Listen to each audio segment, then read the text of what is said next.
So hello guys, welcome to your YouTube channel book suggestions. तो कैसे हैं आप सब? उम्मीद है सारे के सारे स्टूडेंट बेटर होंगे, आप लोग की एग्जाम की प्रिपरेशन अच्छे से चल रही होगी।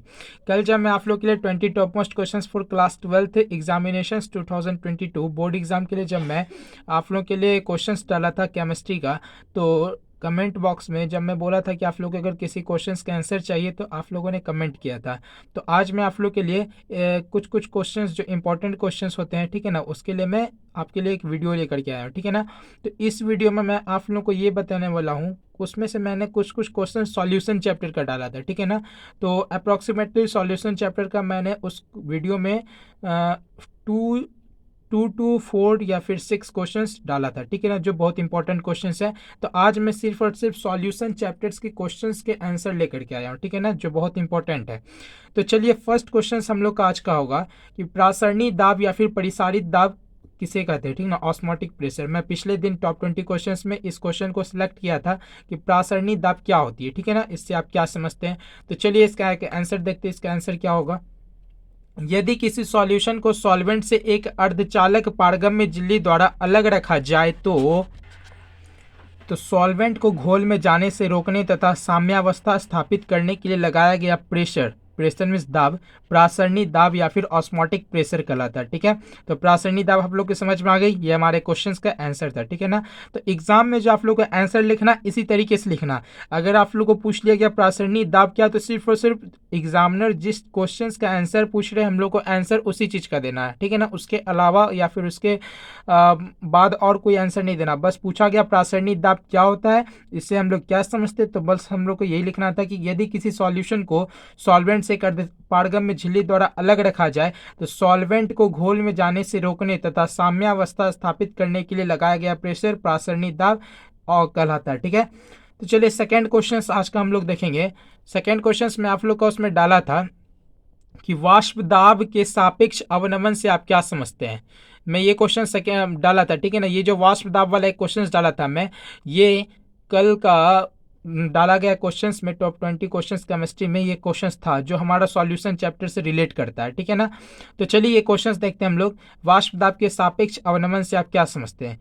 जब किसी घोल में अवाष्पशील घुल्ली को मिलाया जाता है, क्वेश्चंस को समझने की कोशिश, आंसर को समझने की कोशिश करेंगे आप लोग। क्वेश्चंस पूछा गया वाष्प दाब के सापेक्ष अवनमन पूछा जा रहा है, ठीक है ना। तो देखते हैं, जब किसी घोल को अवाष्पशील घुल्ली को जब किसी घोल में अवाष्पशील घुल्ली को मिलाया जाता है तो घोल का वाष्प दाब घोलक के वाष्प दाब से कम हो जाता है। इस घटना को वाष्प दाब का सापेक्ष अवनमन कहा जाता है, ठीक है। तो ये हमारा आंसर हो गया। इसमें एक अगर पॉइंट हम लोग को डालना चाहिए, ठीक है ना, तो वो पॉइंट डाल सकते हैं अगर आप लोग डालना चाहिए चाहे तो, ठीक है ना। तो वाष्प दाब का सापेक्ष अवनमन दो केस के लिए प्रयुक्त होता है। फर्स्ट केस हमारा ठोस मीन्स सॉलिड के लिए, सेकंड हमारा तरल लिक्विड के लिए हो सकता है, ठीक है। तो ये क्वेश्चंस का आंसर हो गया वाष्प दाब के सापेक्ष अवनमन से आप क्या समझते हैं या फिर ये क्या होता है। तो ये 2 मार्क्स में ऐसे ऐसे क्वेश्चन आप लोग के पूछे जाते हैं, ठीक ना, बहुत इंपॉर्टेंट क्वेश्चन है। चलिए नेक्स्ट क्वेश्चन देखते हैं हम लोग। नेक्स्ट क्वेश्चन होगा हम लोग का कि प्रासरण, दिख रहा है आप लोग का ये वाला, परासरण एवं विसरण में अंतर लिखिए, ठीक है ना। तो परासरण एवं विसरण में, तो मैं आप लोगों को ये भी बताया था अगर किसी क्वेश्चंस में अंतर पूछना है आप लोग को, ठीक है ना, तो अंतर वाले क्वेश्चंस का किस तरीके से आप लोग आंसर दे सकते हैं। तो एक तरफ लाइन देना, ठीक है ना, एक तरफ लिखना परासरण, दूसरी तरफ विसरण, ठीक है ना। तो अब देखना है कि इन दोनों में क्या अंतर होता है, ठीक है ना, इन दोनों में हम लोग क्या डिफरेंस दिखा सकते हैं। चलिए प्रासरण का फर्स्ट डिफरेंस हम लोग देंगे कि प्रासन की क्रिया केवल द्रव्य तथा उसमें विलय पदार्थों में ही होता है, ठीक है। प्रासन की जो क्रिया होती है वो सिर्फ द्रव्य तथा विलय पदार्थों में ही होती है या फिर होता है। विसरण का देखेंगे, विसरण की क्रिया सभी पदार्थों जैसे ठोस, द्रव और गैस में हो सकती है। विसरण की जो क्रिया होती है वह सभी प्रकार के ठोस, द्रव्य और गैस में हो सकती है, ठीक है ना। चलिए नेक्स्ट पॉइंट देखते हैं प्रासरण और विसरण में अंतर का। नेक्स्ट पॉइंट हम लोग का प्रासरण और विसरण का सेकेंड पॉइंट हम लोग बोलेंगे, प्रासरण के लिए दो पदार्थों के मध्य अर्धपारगम्य झिल्ली होती है, ठीक है। प्रासरण के लिए दो पदार्थों के मध्य अर्धपारगम्य झिल्ली होती है और विसरण के लिए दो पदार्थों के मध्य किसी प्रकार की झिल्ली नहीं होती है, ठीक है। चलिए थर्ड पॉइंट होगा, प्रासरण निश्चित दिशा में होने वाली क्रिया है और विसरण सभी दिशाओं में होने वाली क्रिया है। तो ये थर्ड मतलब कि 3 पॉइंट्स थे हम लोग के प्रासन और विषयन को डिफरेंस करने का, इन दोनों में अंतर को दिखलाने का 3 पॉइंट्स था। तो ये बहुत इंपॉर्टेंट है।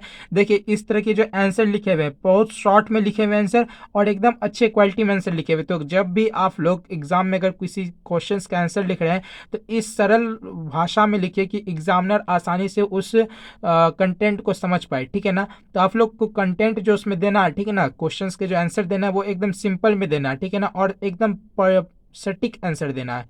ये नहीं कि इधर का क्वेश्चंस का आंसर वो तरफ हो जाए, ठीक है ना, मतलब सटीक आंसर आप लोगों को लिखना है। तो बहुत सिंपल से लैंग्वेज में यहाँ पे आंसर्स आपको दिया जा रहा है, ठीक है ना, तो बहुत अच्छे से कंटेंट है। चलिए नेक्स्ट क्वेश्चंस देखते हैं हम लोग। नेक्स्ट क्वेश्चन हम लोग का होगा, ये क्वेश्चंस भी मैं आप लोग को दिया था कि हिमांक के अवनमन से आप क्या समझते हैं, दिया था डिफ्रेशन ऑफ फ्रीजिंग पॉइंट। चलिए देखते हैं इसका आंसर क्या होगा। किसी घोल का हिमांक वह तापमान है जिस पर लिक्विड तथा सॉलिड साम्यावस्था में रहते हैं। क्या दिया गया, किसी घोल का हिमांक वह तापमान है जिस पर लिक्विड तथा सॉलिड साम्यावस्था में रहते हैं और लिक्विड का वेपर प्रेशर सॉलिड के वीपी का मतलब क्या गया, वेपर प्रेशर, लिक्विड का वेपर प्रेशर सॉलिड के वेपर प्रेशर के बराबर होता है, ठीक है। तो ये हमारा हिमांक के अवनमन से आप क्या समझते हैं, इसका आंसर हो गया।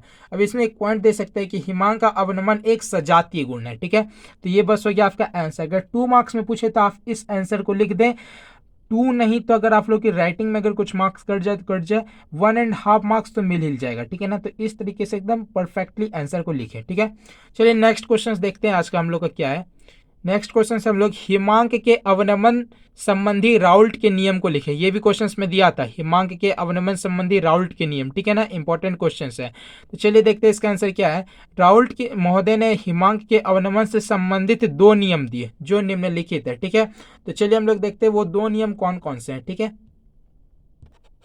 तो देखेंगे कि राउल्ट के फर्स्ट लॉ हम लोग का कौन सा, प्रथम नियम, किसी सॉल्वेंट में नन वोलाटाइल सॉल्यूट को घोलने पर हिमांक का अवनमन सॉल्यूट की सांद्रता के समानुपाती होती है, ठीक है।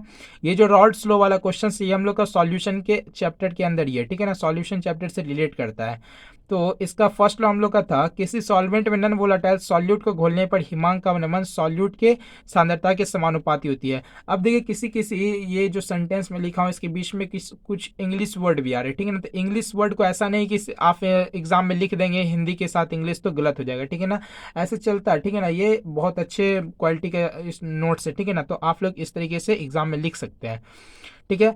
तो अभी मैं क्या बताया, del T is proportional to C M, ठीक है ना। यहाँ पे सीएम क्या ये देखने की बात है। तो इस तरीके से आप लोग को जैसे ये वाला फॉर्मूला लिख दिया, ठीक है ना। तो इसको एक ब्रैसेस में क्या कर देना, ब्रैकेट में सॉरी, इसको क्लोज कर देना है ताकि ये अच्छे लगे देखने में, ये सबसे अलग हो जाए, ठीक है ना।